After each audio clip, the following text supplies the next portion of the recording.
அமைதியான தெய்வம் எந்த தெய்வமாக இருந்தாலும் உங்களுடைய வீட்டில் தாராளமாக அந்த தெய்வத்தினுடைய படத்தை வச்சு வழிபாடு வச்சுக்கலாம். தீபம் ஏற்றலாம், கற்பூரம் ஏற்றலாம், சாம்பிராணி காட்டலாம், ஊதுபத்தி ஏற்றலாம். அமைதியான தெய்வம்னா என்னங்க சார் அப்படிங்கிற ஒரு கேள்வி இருக்கும் இல்லையா? அமைதியான தெய்வம் அப்படிங்கிறது பார்த்தீங்கன்னா மீனாட்சி அம்மன், காமாட்சி அம்மன், முருகப்பெருமான், பிள்ளையார், இந்த மாதிரி தெய்வங்கள் எல்லாமே வந்து பார்த்தீங்கன்னா அமைதியான தெய்வம்.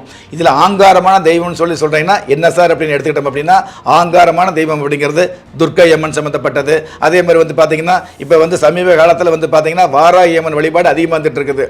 நமக்கு வந்து துரோகம் பண்ணுறாங்களே இல்லையோ, நம்ம அடுத்தவங்களுக்கு வந்து போட்டி போட்டுட்டு துரோகம் பண்ணுறதுக்காக வாராகி அம்மன் வழிபாடு வச்சுக்கிற மாதிரி ஒரு சூழல் அதிகமாக வந்துட்டு இருக்குது. அதனால வந்து வாராகி அம்மன் சம்பந்தப்பட்ட படங்களை வீட்டில் வைக்கிறது, அதே மாதிரி அனுமன் சம்பந்தப்பட்ட அனுமந்த சாமி அப்படிங்கிறது மாசாணி அம்மன், உங்களுடைய மனசுல நினைச்ச காரியத்தை மறுக்காமல் நிறைவேற்றி காட்டக்கூடிய மிகப்பெரிய மகத்துவம் நிறைந்த அந்த மாசாணி அம்மன் படத்தை வந்து உங்களுடைய வீட்டில் வச்சுக்கூடாது.